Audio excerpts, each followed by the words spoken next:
Sir bill sir आपने बोला था राहुल जी बिल के बारे में आप क्या कहेंगे राहुल?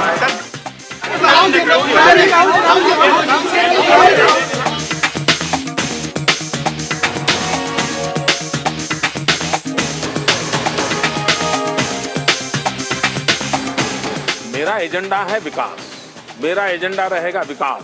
सबका साथ सबका विकास, इस मॉडल को सफलता से हम कर चुके हैं, हमें उसमें यश मिला है और इसलिए मैं दुनिया को कहता हूँ भाई एक मॉडल है, उसकी ओर देखो।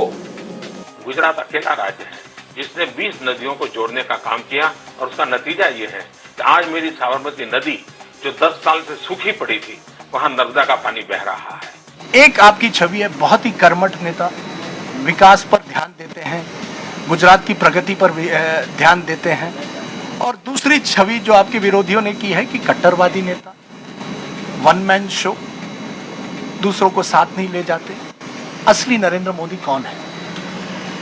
देखिए, गुजरात की सफलता का कारण ही टीम गुजरात है। मेरी भारतीय जनता पार्टी की सफलता भी टीम बीजेपी के कारण है और सरकार की सफलता का कारण भी टीम सरकार के कारण है।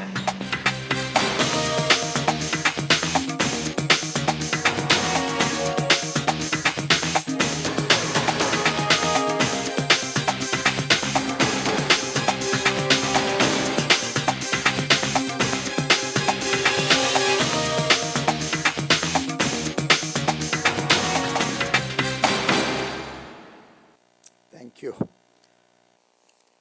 मित्रों, कल श्री पी चिदम्बरम जी ने प्रेस कॉन्फ्रेंस में कोशिश की ये बताने की कि यशवंत सिन्हा जी ने जो 18 सवाल पूछे थे उनको उन्होंने प्यूराइल शब्द का उपयोग करते हुए एक भी प्रश्न का जवाब नहीं दिया।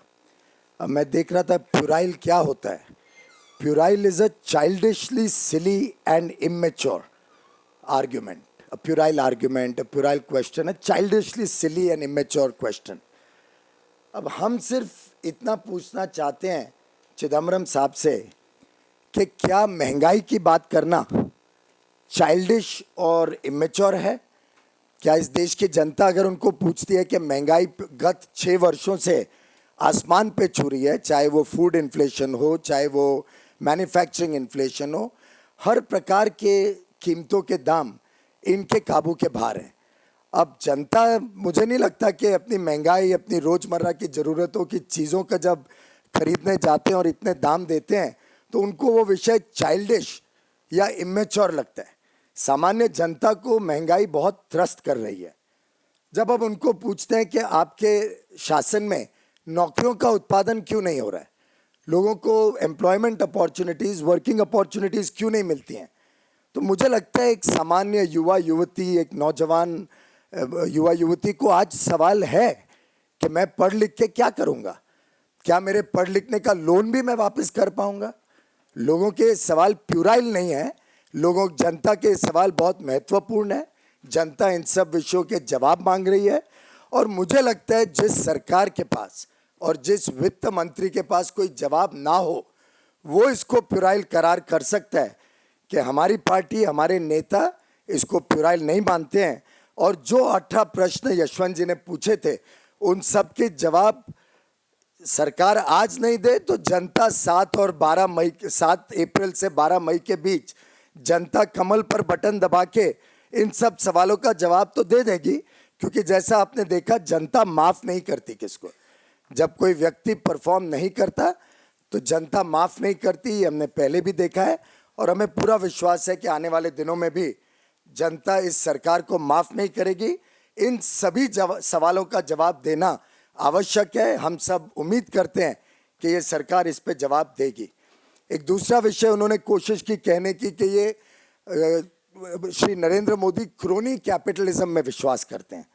अब क्रोनी कैपिटलिज्म भी मुझे लगता है, चिदम्बरम साहब वैसे बड़े विद्वान हैं, बड़ा हार्वर्ड वगैरह से पढ़ के आए हैं, पर क्रोनी कैपिटलिज्म वो होती है जब कोई सिस्टम में family members and friends of government officials and business leaders are given unfair advantage in the form of jobs, loans etcetera. अब सवाल ये है कि क्रोनी कैपिटलिज्म का प्रतीक अगर यूपीए, कांग्रेस और स्वयं चिदम्बरम जी नहीं है तो और कौन है? चाहे आप कोलगेट देख लीजिए,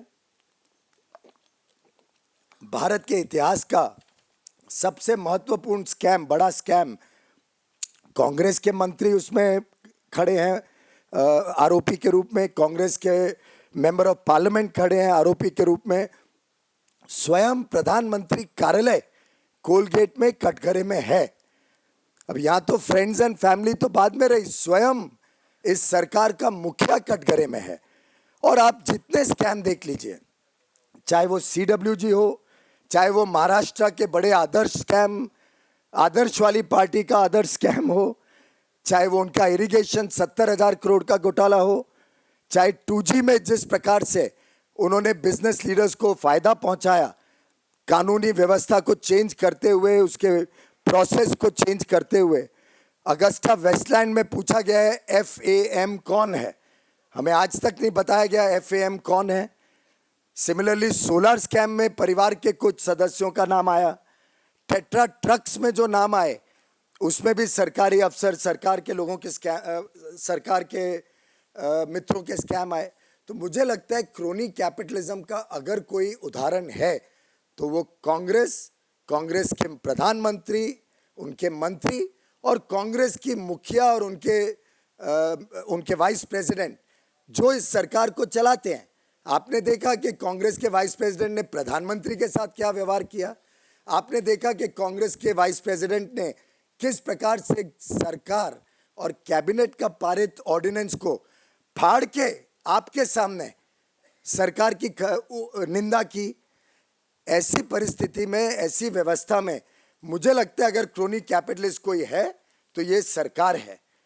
आज हमने 2 प्रश्न पूछे, मुझे लगता है और मंत्री तो वैसे ही भाग गए हैं, मंत्री तो आज कोई चुनाव लड़ने से भी भाग रहे हैं, स्वयं वित्त मंत्री भाग रहे हैं चुनाव लड़ने से।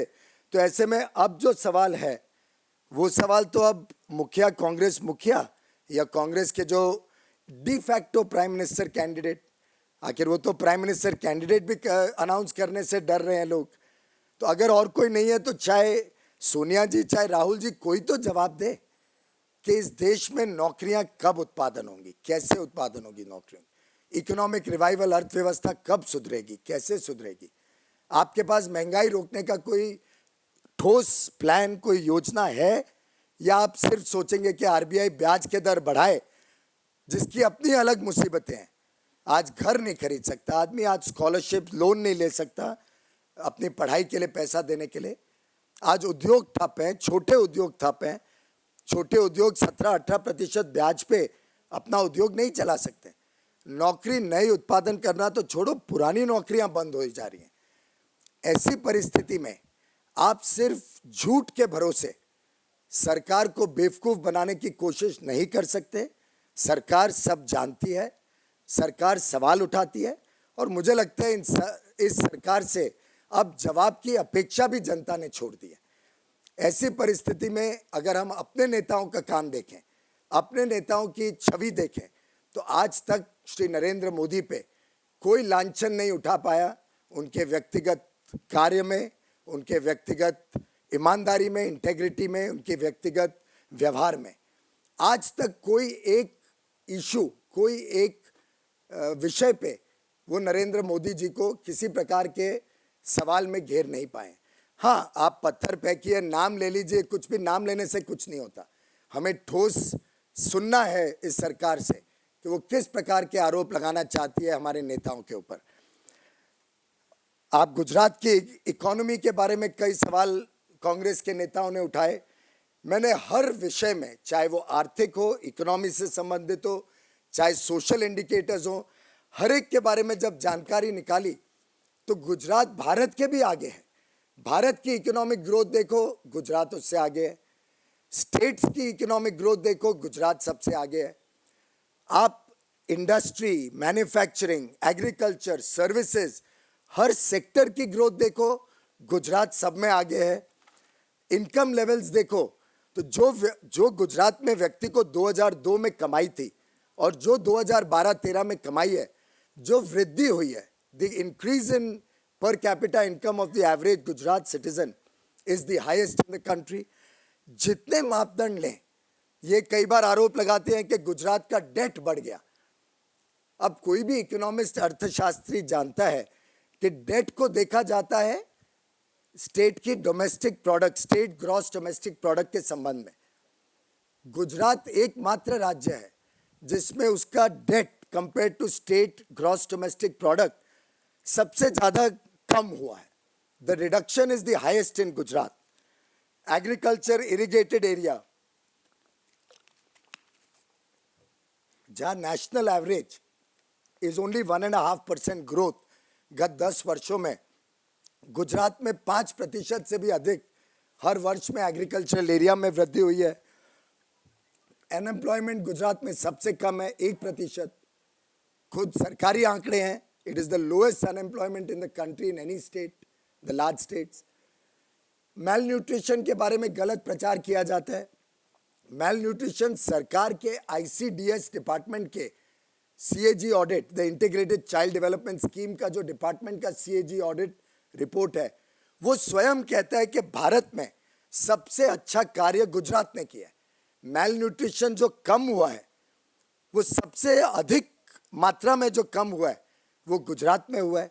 अब मुझे कोई मापदंड नहीं दिख रहे, मैंने पूरी हर स्टैटिस्टिक को देख लिया जिसमें गुजरात की परफॉर्मेंस किसी प्रकार से बाकी राज्यों से कम तो छोड़ो, it is always consistently higher than the rest of the country.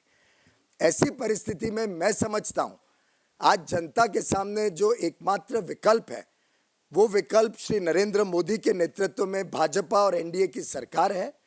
लोग बड़ी मात्रा में समझ रहे हैं कि एक देश को स्थिर सरकार चाहिए, देश को एक मजबूत सरकार चाहिए, देश को एक ईमानदार नेतृत्व चाहिए।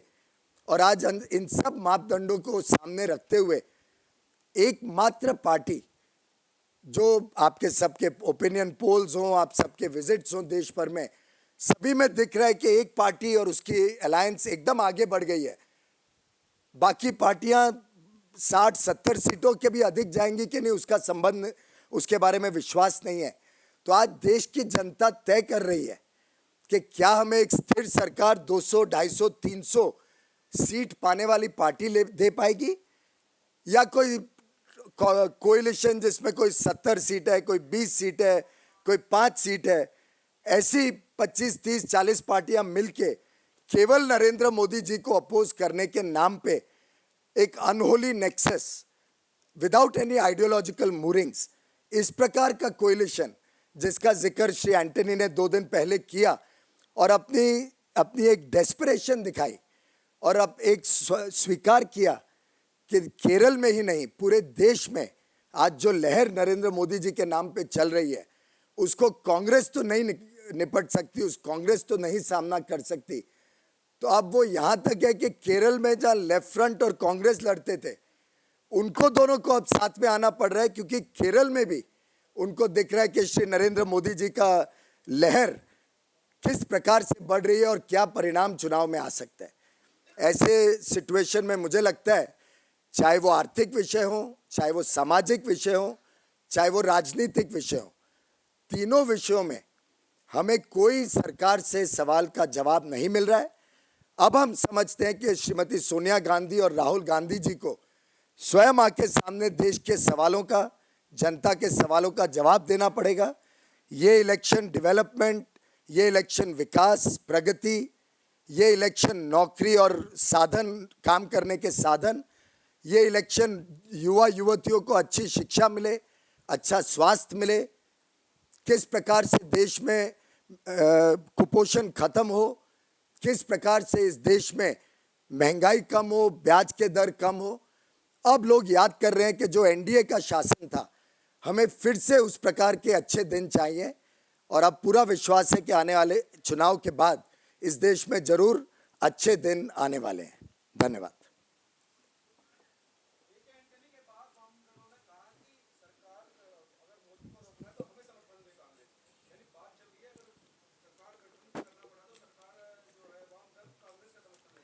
शायद हो सकता है वाम दलों को लग रहा हो कि कांग्रेस की जो आज जो स्थिति है उसमें शायद वो वाम दलों से ज़्यादा भी ना सीट ले पाए।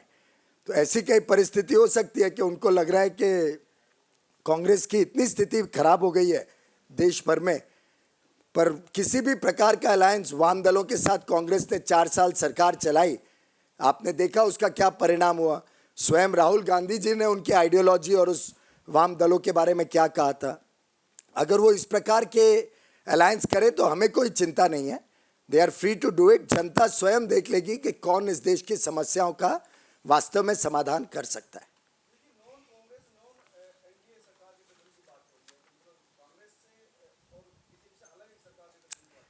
अब आज तो परिस्थिति ऐसी दिख रही है कि भारतीय जनता पार्टी और उसके सहयोगी दल मेजॉरिटी के भी आगे दिखते हैं, जाते हुए दिख रहे हैं।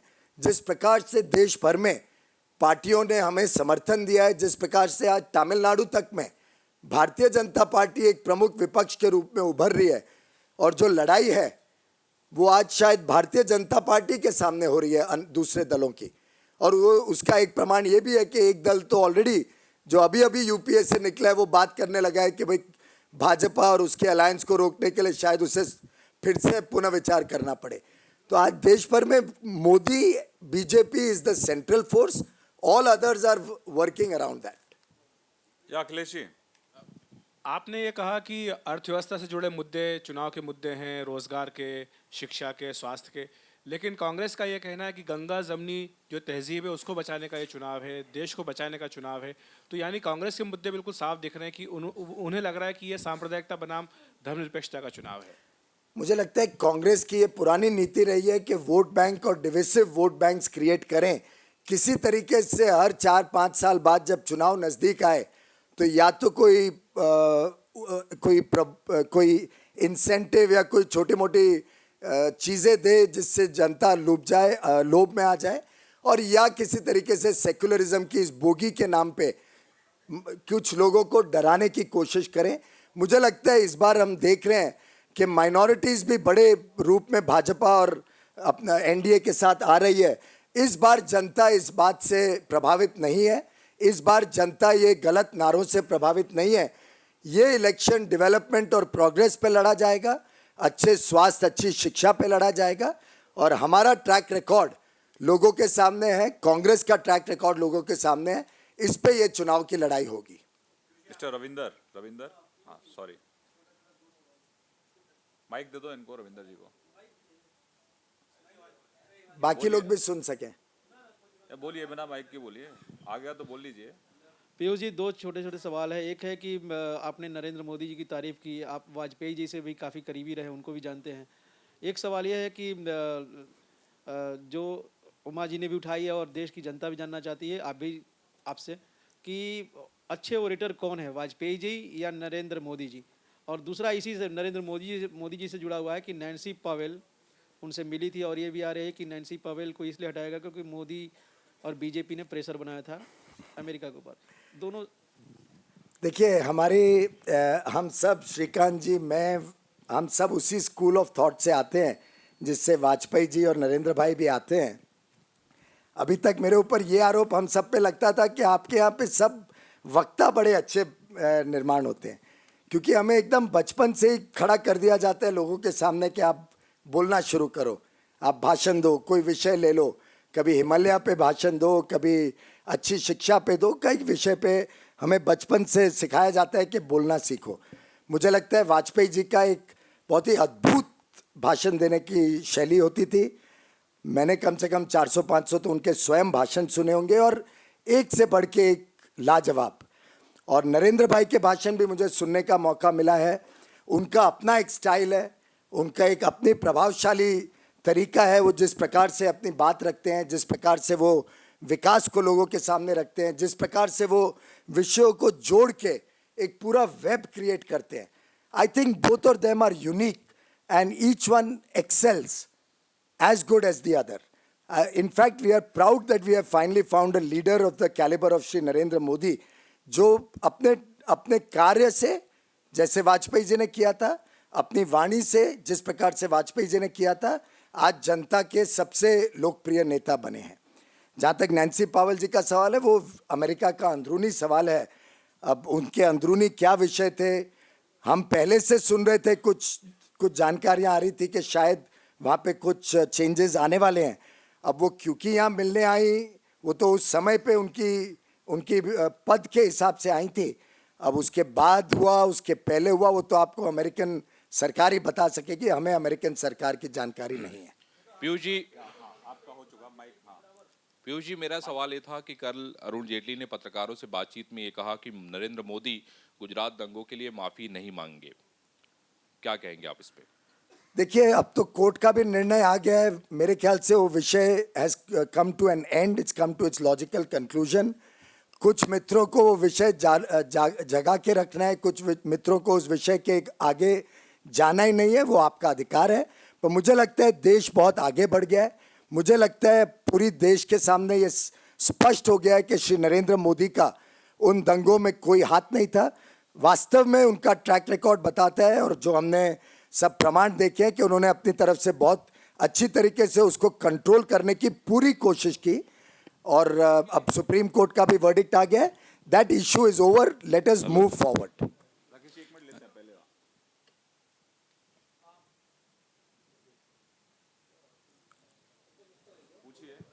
Okay, was Uma Bharti's candidature from Raebareli stalled by Amit Shah? Was there a suggestion that no other leader other than Narendra Modi should be given 2 seats to contest? I think ये विषय तो already चर्चा में आ चुका है, इसका जवाब भी दिया गया है, और ऐसा कभी कोई मापदंड नहीं होता है इन चीज़ों में। पीयूष जी, आज मोदी साहब के हेलीकॉप्टर को बरेली में काफी समय तक रोका गया, क्या लगता है कि कांग्रेस की साजिश चल रही है? देखिए, आज सुबह ये प्रश्न आया, ये हमें समस्या आई। मोदी जी आज हर रोज 4, 5, 6 कार्यक्रम अटेंड कर रहे हैं।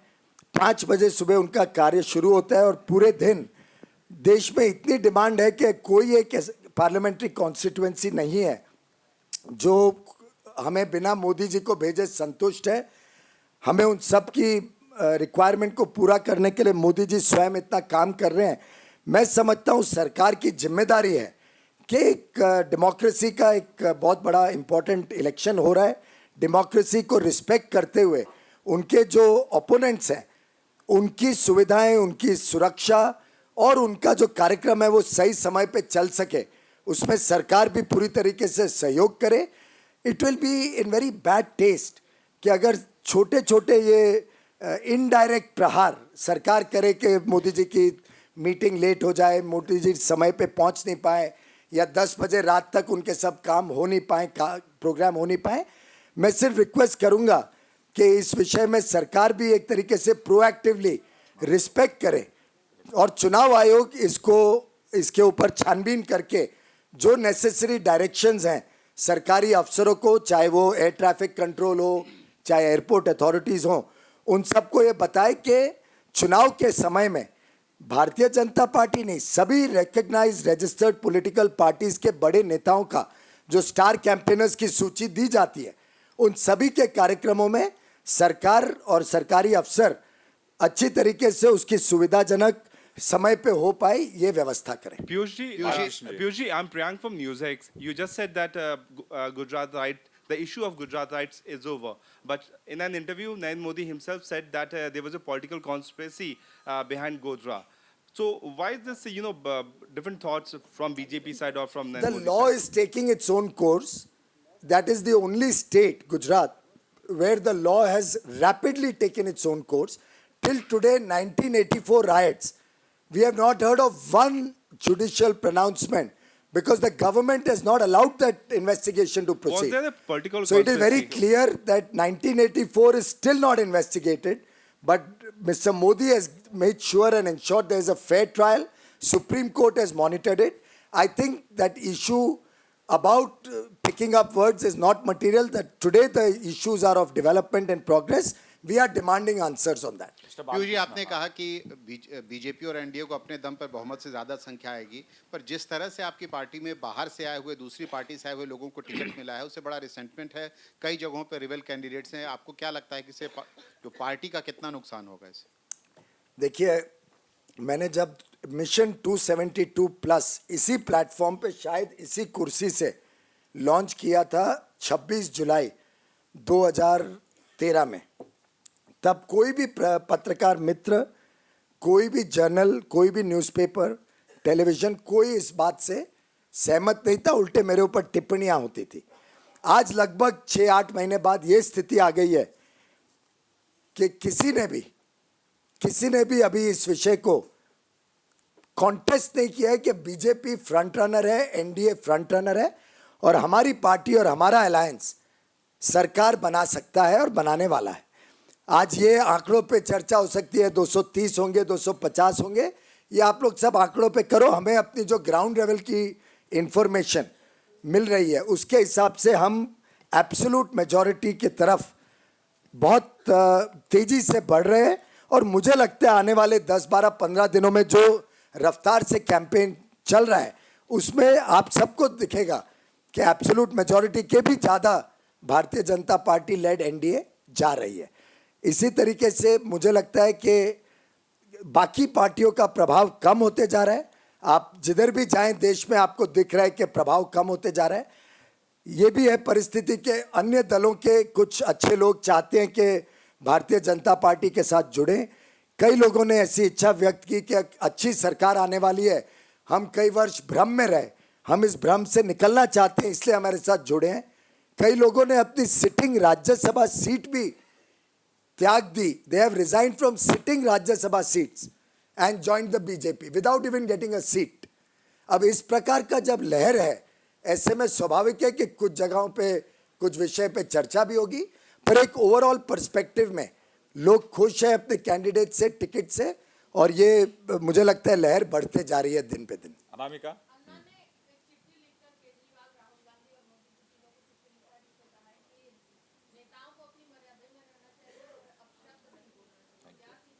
मुझे लगता है हमारे कोई नेता ने कोई अपशब्द नहीं कहा है और हमारे नेताओं ने बड़ी सब्रता से इस चुनाव के पूरे कैंपेन को चलाया है। हमने कभी मौत के सौदागर जैसे स्टेटमेंट्स या खून की नदियां या जो अभी नरेंद्र मोदी जी पे प्रहार हुआ कांग्रेस द्वारा कि उनको छोटे छोटे पीसेस में काट दिया जाएगा, चॉप टू पीसेस, मुझे लगता है इस प्रकार की भाषा कांग्रेस ने और कांग्रेस के नेताओं ने इस्तेमाल की है। जिस प्रकार की भाषा छोटे दल, कुछ जो रीजनल आपके दिल्ली के दल हैं, उनके नेताओं ने इस्तेमाल की है, वो भी आपके सामने है। मुझे लगता है अगर डिग्निफाइड कैंपेन का अगर कोई मिसाल है तो वो भारतीय जनता पार्टी और एनडीए के नेताओं ने जनता के समीप रखा है। पीयूष जी, मेरा एक सवाल है। Radhika ji will come to you, mike दे दो राधिका जी को, उसके बाद इनका सवाल ले लेंगे। आकेत किया आपका। हाँ हाँ,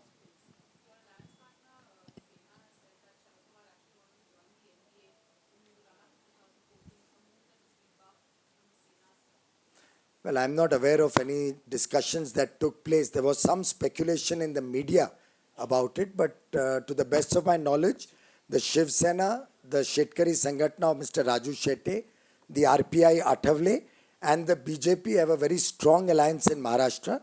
We are fairly confident of exceeding 35 seats in Maharashtra as an alliance, and I don't think we are open to any new alliances in Maharashtra. जी पीयूष जी, न्यूज़ नेशन से हूँ मैं। समाजवादी पार्टी के एक प्रत्याशी ने कहा है कि वो बोगस मतदान करने की उन्होंने अपील करी है। भारतीय जनता पार्टी किस रूप में लेती है इसको?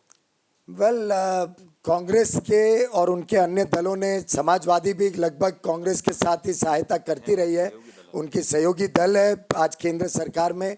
एनसीपी उनकी दूसरी सहयोगी दल है महाराष्ट्र में। मुझे तो अभी लगता है चुनाव आयोग को पुराने भी परिणाम देखने चाहिए कि किस प्रकार से इनको पुरानी भी विजय मिली है। शायद ये इनकी मनोवृत्ति है, चाहे शायद this is there mindset, and I'm quite sure probably in the past also this is what they have been indulging in. I hope the election commission will take serious note of this. Radhika ji आपका सवाल। You take mic. Take the mic now, let everybody hear what you have to say. It's nothing. It was a 1st April joke, because if you turned inside, it was described as an April Fool joke. This is not your question. About Anna, Okay. Hazare speaking to. Okay. Okay, we did not know that. Thank you for your clarification. Piyush ji,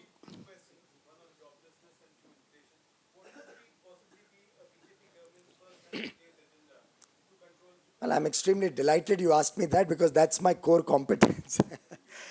The two issues you raised was joblessness and inflation. very clearly, the BJP has a track record. When we were running the government as NDA, we created over 6 crore jobs in our short span of 6 years. Whereas the UPA, in its first 5 years, was able to create only 27 lakh jobs. These are not my statistics, gentlemen, ladies and gentlemen. These are statistics from the government's website, from the government data on NSSO. 27 lakh jobs in the first 5 years of the UPA as against 6 crores under Mr. Vajpayee. It's very clear the UPA was enjoying the fruit of what Mr. Vajpayee had done in terms of fiscal consolidation, in terms of bringing the economy to a strong trajectory of growth, in bringing down interest rates. The bank rate came down under Mr. Vajpayee from 12.01% to 5.71%, less than half. Inflation came down from double digit to about 2 or 3% consumer price inflation. We have a track record. And how do we do that? We address the supply side for inflation. We have in mind a price stabilization fund, which will affect and assist us both to address the woes of the farmer in the event of a bumper crop where he does not get a good price for his produce, or it will help the consumer if there is a shortage of a product in the market. A price stabilization fund works both ways. And Mr. Narendra Modi gave this suggestion to the Honorable Prime Minister when the Narendra Modi committee sat and deliberated on how to address the issue of rapidly increasing food prices. Unfortunately, between 2011 and today, not one of his recommendations has been taken seriously or implemented by the Congress government. We are very clear that inflation can only be tackled with a two-pronged strategy. You have to address the supply side constraints.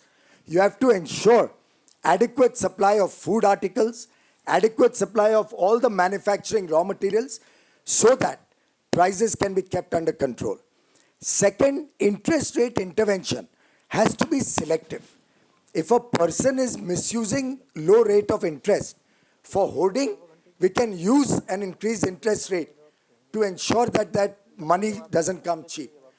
But a small-scale industrialist, a student who's going for studies, who's going to engineering college, a small entrepreneur who wants to set up maybe a redi, a hawker who wants to set up a redi, or a small retailer whose turnover is 2 lakh, 3 lakh a month. Now, these are not the type of people who should be made to pay 13, 14, and even 18% interest, which today banks are charging. I think you have heard the Reserve Bank governors, two in succession, Mr. Subbarao and Mr. Rajan, appealing to the government to take proactive measures to address inflation and saying mere monetary policy intervention cannot sort out inflation. We have a clear roadmap how we will address the issues of inflation, and we are fairly confident we will rapidly be able to give some relief to the common man.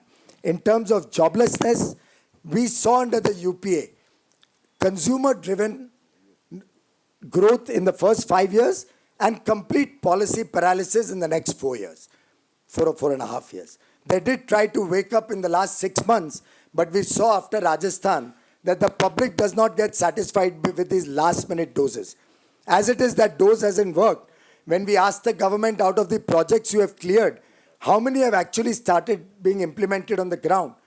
The figure was 0. And obviously you can't have implementation unless all the approvals are in place, not by 1 or 2 approvals. You can't have implementation when bank loans have lapsed. You can't have implementation if the government of India, Ministry of Finance gives you a directive, don't lend to any company where there is an NPA. You can't have the investment cycle back if an investigative agency director says that I'm going to investigate all the loans which have gone bad. We'll have to differentiate between mala fide and bona fide. I think it is necessary that the government addresses the problem of adequate funding of projects. We made it to have some sort of a investment fund, some sort of a support to revive these projects, like we saw in the West in 2008, 2009. There are specific ways by which we believe manufacturing can once again be revived. We believe tourism is another very powerful job-creating area. India lags behind the world in tourism. There is huge potential for at least 70 to 80 million jobs in tourism alone. Mr. Vajpayee had gone in for a massive infrastructure program, and you saw highways, railway lines, ports, airports, all of them growing. I think infrastructure can give tremendous boost, not only to the other peripheral industries, but also to job creation. And finally, housing is a big area. It's the need of the hour. We need at least 100 million homes to house the poor, to house the economically weaker sections. I think affordable housing is another major area which will not only improve the quality of life of our people, but which could itself create another 15 or 20 million jobs. We have our agenda very clear, how we are going to create new jobs and how we are going to bring relief to the common man. All the 400 projects that are stuck under this government, some of which they claim to have cleared but are still not started, we have a clear vision how these 400 projects worth 18 lakh crores of investment will be moved into implementation, how the policy logjam, how the policy paralysis will be addressed, and how we can do all of this with integrity, with honest leadership, in a transparent manner. I'll just, going ahead with the question that was just asked. Sir, Mr. Goel, most of the markets, we have seen the research reports internationally, domestically. They are probably hoping the BJP to come to power and believing that it has a magic wand to turn things around. The manifesto, which are the promises, the concrete promises that the BJP is set to offer, do you think you've pushed it a little too far ahead because we're still awaiting it? It's about another 7 days and we are getting into the first phase of election. That's my first question.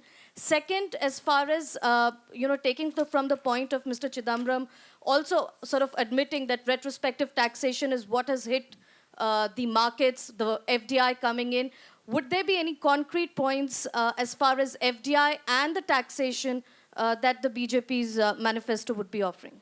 Thank you. Thank you, ma'am. As regards the manifesto, I would like to mention that we have a very eminent economist, Dr. Murli Manohar Joshi, a very senior leader of the party, former president, former union minister.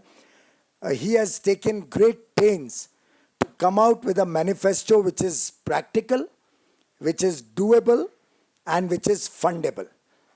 He's a very cautious person. When he makes any promise, when he makes any comment in his manifesto, he wants to be sure it is implementable and does not want it to be like a clone of the Congress manifesto, which said nothing beyond promising some rights. I think the BJP manifesto will set guiding principles of how we will set the economy back on track, how jobs will be created, how price rise will be tackled, how the economic revival will be taken up on an urgent mission mode. And I'm sure when you are coming out with a robust document like the one Dr. Joshi is burning the midnight oil to prepare, it does take a little time. He crowdsources suggestions from over 42,000 people. He met delegations of every sector personally to hear their views. I think in an overall analysis, you'll come up with a manifesto which is certainly going to excite the common man and all of you into a better and a brighter future for India. As regards taxation, once we get into government, I'm sure the new finance minister will be able to take it up more correctly in the correct perspective with facts and figures. But I can tell you, our credo is going to be rationalization and simplification of taxes. I believe the harassment of the common taxpayer, I believe the multiplicity of agencies which are creating problems for the taxpayers, whether they are international investors, whether they are domestic investors, or whether they are the common man paying taxes on his income of 3 lakhs and 5 lakhs and 10 lakhs. I think everybody is being harassed ad nauseum. It is time this harassment comes to an end. It is time the government makes tax laws simple. The finance minister for the last 2 years has been promising us a simplified direct tax code. We have yet to see what happened to it. I have with me a document. I would urge all of you to have a look at it. It's the implementation of budget promises. And if you see what this government has done, they have barely been able to implement any of their budget promises. The direct tax code was to come 2 years ago. We've still not seen light of day. The Companies Act, which was supposed to be simplified, has only been made more complicated. It has now some 334 deemed provisions on which there's rule-making and regulatory powers. So bureaucrats are going to run now lawmaking rather than parliament. I think our government will address these issues in a more holistic fashion. They'll address these issues considering the actual harassment and problems that common man is facing. We'll address the issues of taxation. We'll address the issues of the harassment of foreign investors and domestic investors as we come into government. It's very difficult to make comments on the manifesto till it comes out. Please. The RBI today, in its bi-monthly monetary policy statement today, did keep the rates, key rates, unchanged today. As also it has taken steps to flush in more liquidity to contain volatility in the market. It has also projected 5.5% economic growth for FY15. How do you look at it? Is it achievable if you come to power? Well, I can tell you we will exceed that when we come to power. But the fact of life is the RBI possibly has maintained the rates considering the fact that we'll have a better government coming into power. But otherwise, looking at the current economic situation and their own track record, there was a risk that they may increase the rates. I think I'm glad that Dr. Rajan has not increased the rates and has allowed the new government to take some measures to actually sort out the mess that we have in the central government. I can assure you, we will bring out credible steps, not only to achieve 5.5, which RBI has modestly projected, we will do far better than that. I can also assure you that we will work towards a plan, as I mentioned to the gentleman, to once again get the investment cycle back on track, get jobs created and empower the common man. Sulekha ji, mic please ले लीजिए. मोदी लहर है, महाराष्ट्र में आप 30 plus seat 35 plus madam, 5 plus 35 plus 35 plus seats जीतेंगे. आप मुंबई से आते हैं, मुंबई में शिवसेना बीजेपी के अलायंस का परफॉर्मेंस कैसे रहेगा? बहुत अच्छा है. मेरे ख्याल से हम तो 6 की 6 सीट और थाना जोड़ लें तो 7 जीतने के स्थिति में है आज के दिन. आप जाके सामान्य नागरिक से पूछिए मुंबई की, उनके सांसदों का किस प्रकार का परफॉर्मेंस रहा है.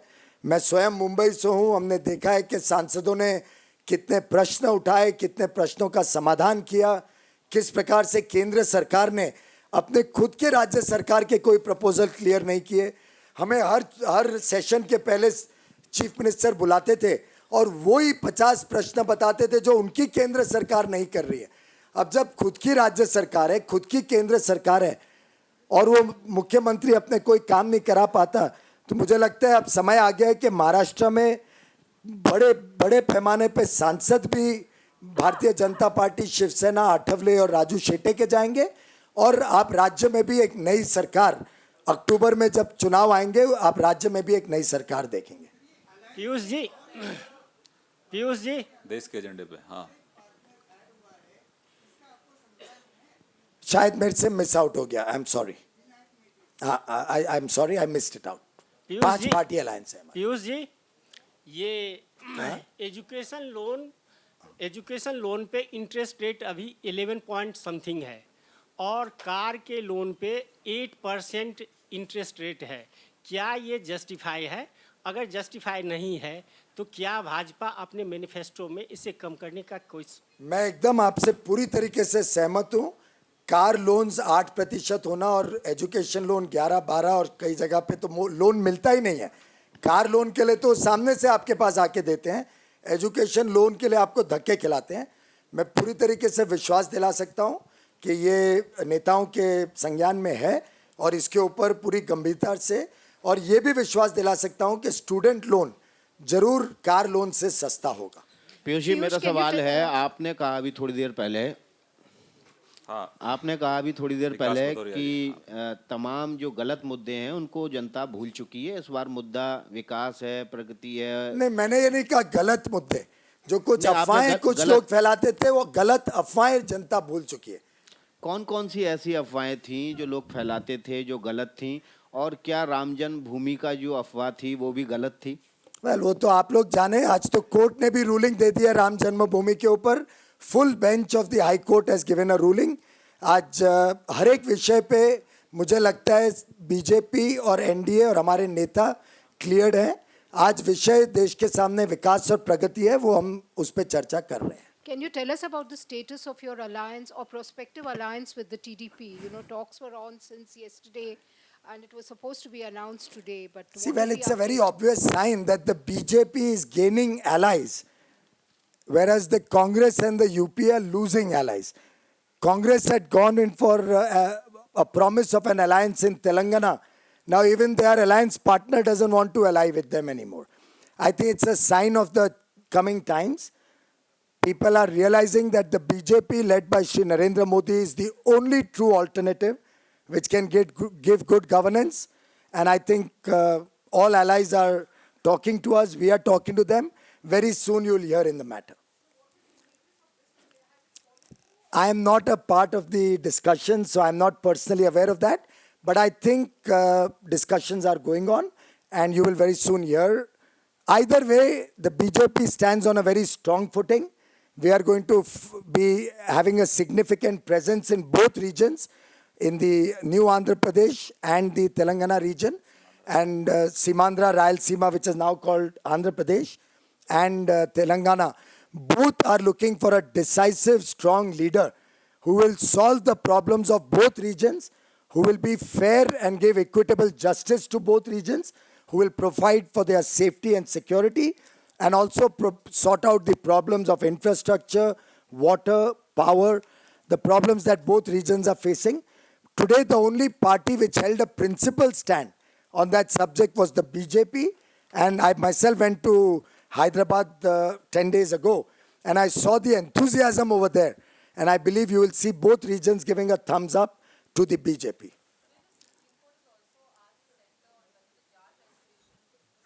That was decided last minute, or was enough thought given to it, because the Jat reservation announcement came just before elections? Well, we have seen the Congress resort to such tactics far too often.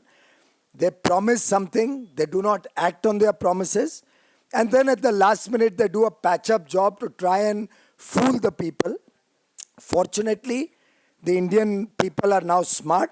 As I said earlier, you saw in Rajasthan what happened. A government which tried to do some patch-up repairs to their bad performance in the last few months was outrightly rejected by the people. And over 80% of the seats were won by the Bharatiya Janata Party, led by Vasundhara Raje. In the center, I think you will see a similar decisive verdict, outrightly rejecting the Congress and these small parties which are claiming that they have now to only fight Mr. Modi in unholy nexus and unholy alliances. The people will not forgive them, and people are looking for good times ahead. बहुत बहुत धन्यवाद. Thank you very much.